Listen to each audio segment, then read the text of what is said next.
তাহলে এদেশ ওলিদের দেশ, ওলিদের দেওয়া ইসলাম এদেশে চলবে, আব্দুল ওয়াহাব নজরুল ইসলাম এদেশে চলবে না। হাত উঁচা করে বলেন ঠিক না বেঠিক? এই জামাতে থেকে খাজা বাবা আজমিরি আনা সাগরের পানি একটা লুটার ভিতরে এনেছিলেন। আহলে সুন্নতুল জামাত ছাড়া কোনো মা ওলির জন্ম দিতে পারে নাই। আহলে সুন্নতুল জামাতের আকীদা ব্যতীত কোনো মা ওলির জন্ম দিতে পারে নাই। এই আকীদায় হুজুর গাউসে পাক ঘুমিয়েছেন, এই আকীদায় মুজাদ্দিদ আল ফিসানি ঘুমিয়েছেন, এই আকীদায় খাজা বাহাউদ্দিন নকশবন্দি বুখারী ঘুমিয়েছেন, এই আকীদায় বাইজিদ বুস্তামি রাহমাতুল্লাহ আলাইহি ঘুমিয়েছেন, এই আকীদায় শাহজালাল ইয়ামানি মুজাররিদি ঘুমিয়েছেন, এই আকীদায় কোটি কোটি ওলিরা ঘুমিয়ে গেছেন।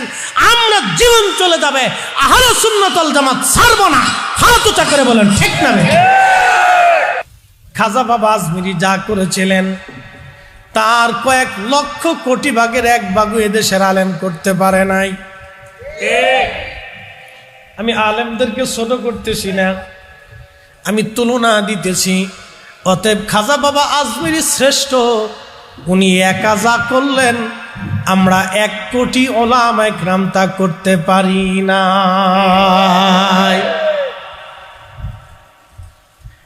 আল্লাহর কোরআন বলতেছে ওয়ালতাকুম মিনকুম উম্মাতুন ইয়াদউনা ইলাল খায়রি ওয়া ইয়ামুরুনা বিল মা'রুফি ওয়া ইয়ানহাউনা আনিল মুনকার। মনোযোগ দিবেন। শাহজালাল রাহমাতুল্লাহ আলাইহি কয়জন? জোরে বলেন। 750 বছর আগে বাংলাদেশে আসলেন। 360 জন সঙ্গী আরো ওলিদেরকে নিয়ে আসছিলেন তিনারা। বর্তমানে বাংলাদেশে মুসলমান আছে 18 কোটি।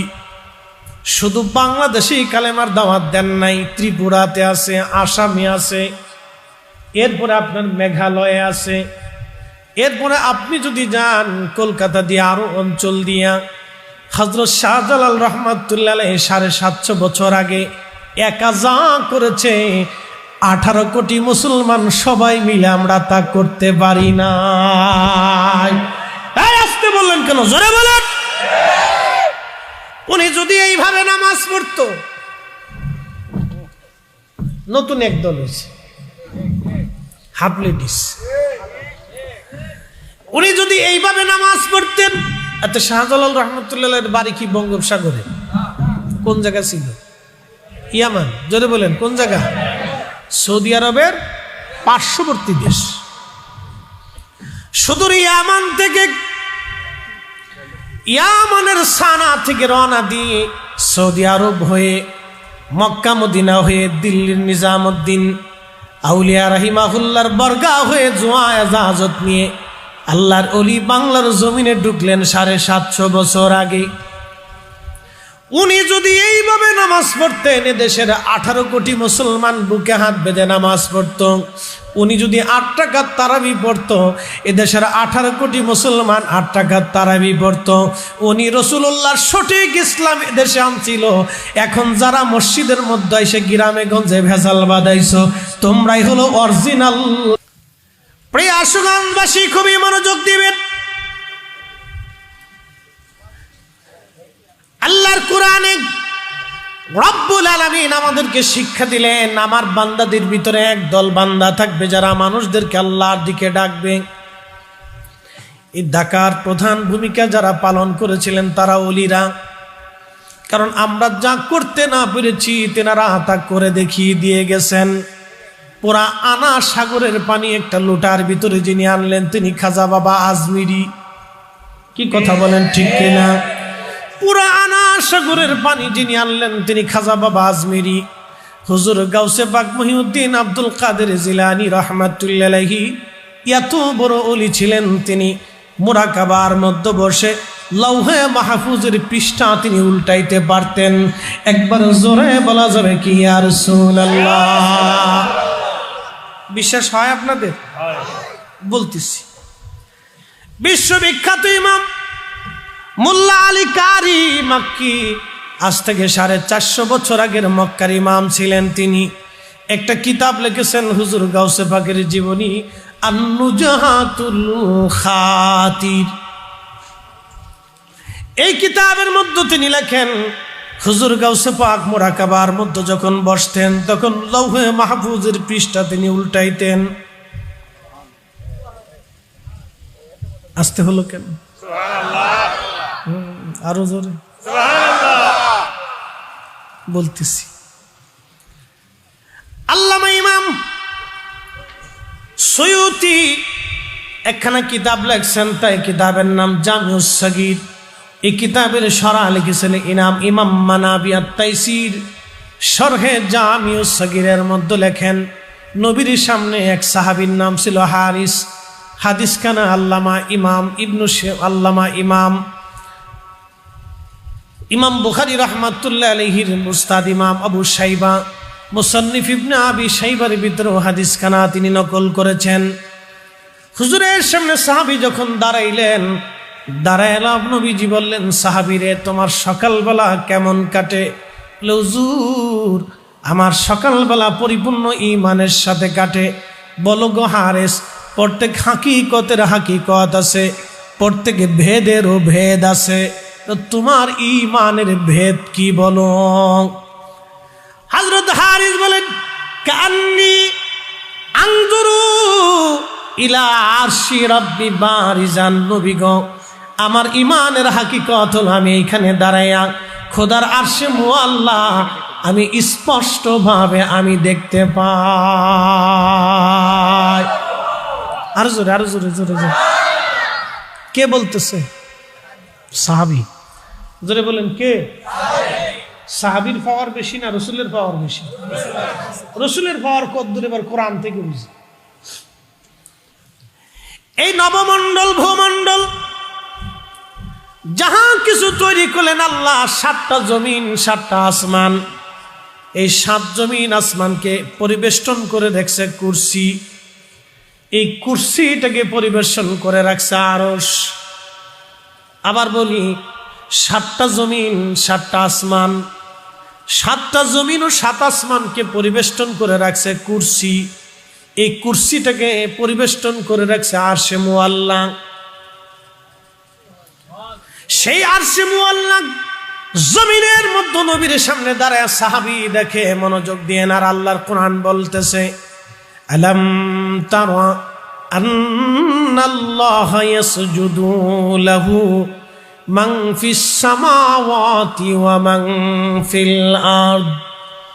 হাবিব, আপনি কি দেখেন না গো নবী, আসমান ও জমিনে ভূ নবমণ্ডলের ভিতরে যাহা আছে সব আমি আল্লাহকে সেজদা দেয়। আপনি নবী কি দেখেন না কি কি সেজদা দেয়? আল্লাহর কোরআন বলল, আশ-শামসু ওয়াল কমারু ওয়ান নুজুমু ওয়াল জিবালু ওয়াশ শাজারু ওয়াদ দাওয়াবু ওয়া কাসীরুম মিনান নাস।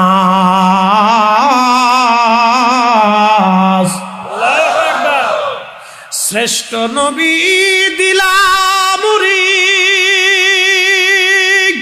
তরিয়ে নিতে রোজা হাসরি।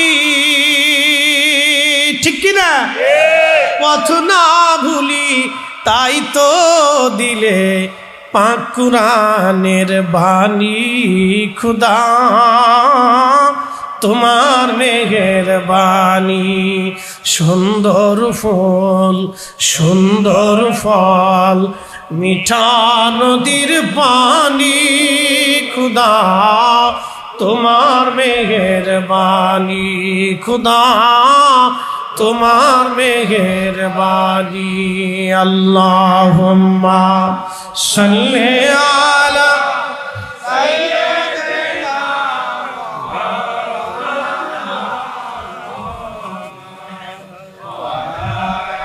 আলি সাইয়্যিদিনা।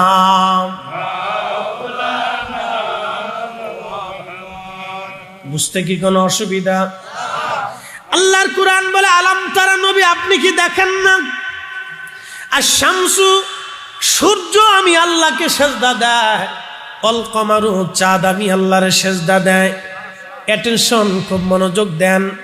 সূর্য হলো পৃথিবীর 13 লক্ষ পৃথিবী এক জায়গা করলে যত বড় হবে, একটা সূর্য হবে তত বড়। 13 লক্ষ পৃথিবী একযোগে করলে যত বড় হয়, একটা সূর্য হবে তত বড়। এই সূর্যটা আল্লাহকে সেজদা দেয়। সূরা ইয়াসিনের একটা আয়াতে আল্লাহ বললেন, আশ-শামসু তাজরি লিমুস্তাকাররিল লাহা। সূর্য তার নির্দিষ্ট কক্ষপথে পরিচালিত হয়। সূর্য তার লাইনে চলে, পৃথিবী তার লাইনে চলে। বিজ্ঞান বলে পৃথিবী সূর্যের চারপাশে ঘুরে, আর আল্লাহ কোরআন বলে সূর্য তার নিজের কক্ষপথে চলে, পৃথিবী তার কক্ষপথে চলে, চাঁদও তার কক্ষপথে চলে। আল্লাহর কোরআন বলতেছে, আশ-শামসু ওয়াল কামারু বিহুসবানি ওয়ান নাজমু ওয়াশ-শাজারু ইয়াসজুদান।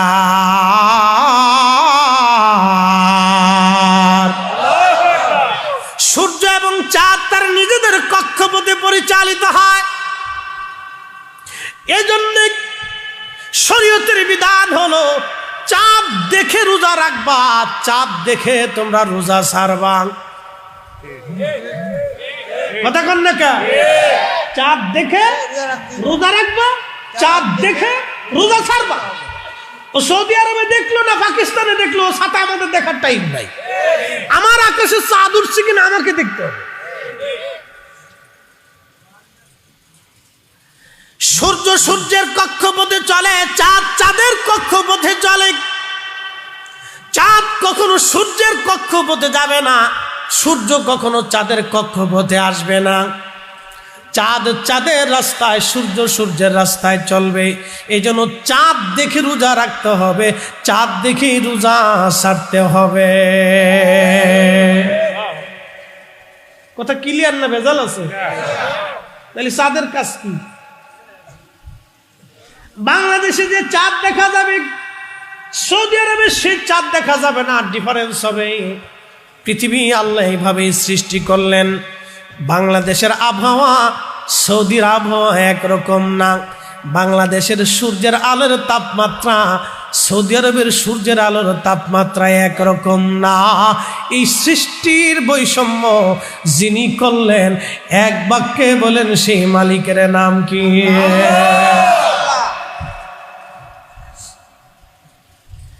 এই চাঁদ আল্লাহকে সেজদা দেয়, সূর্য আল্লাহকে সেজদা দেয়।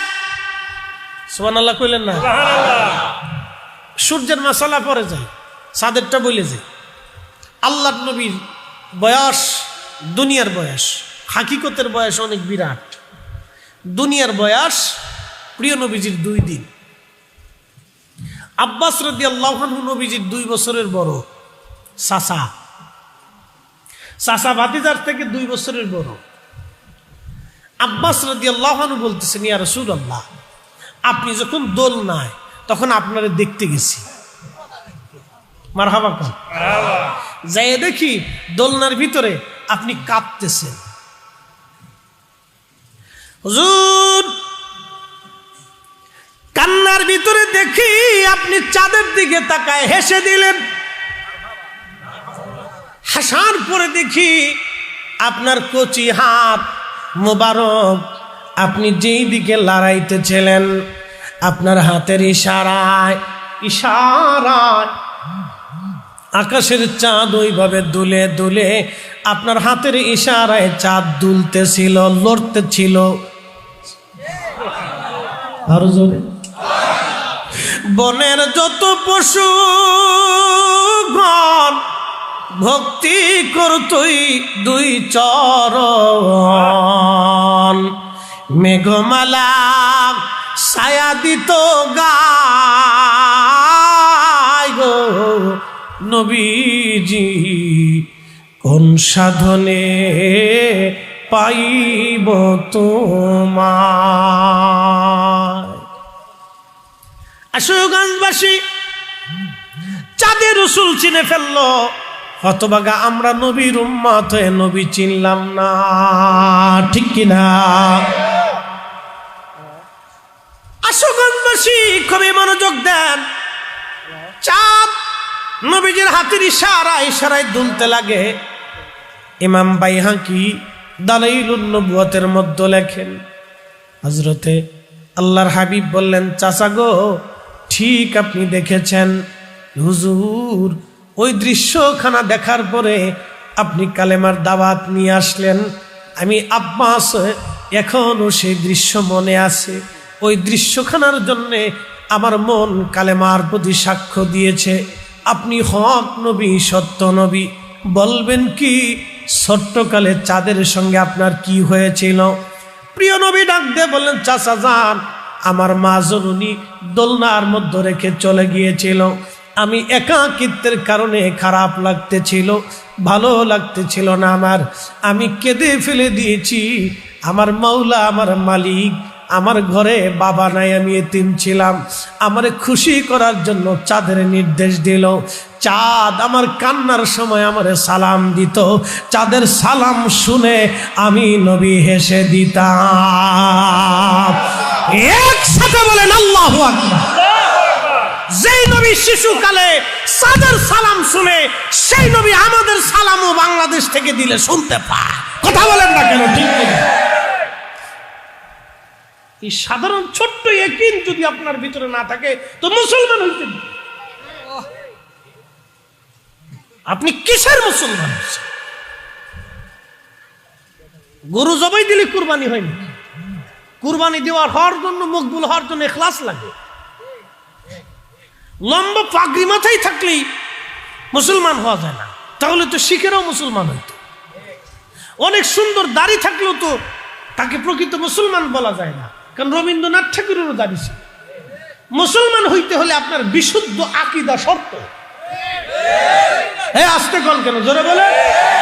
সেই বিশুদ্ধ আকীদার নাম আহলে সুন্নাত ওয়াল জামাত। জোরে বলে, আহলে সুন্নাত ওয়াল জামাত। আহলে সুন্নাত ওয়াল জামাত। কোনো সন্দেহ? এখন বর্তমান সিচুয়েশনে সারা বাংলাদেশে সুন্নি বক্তা যদি ধরেন 1000 বক্তা আছে।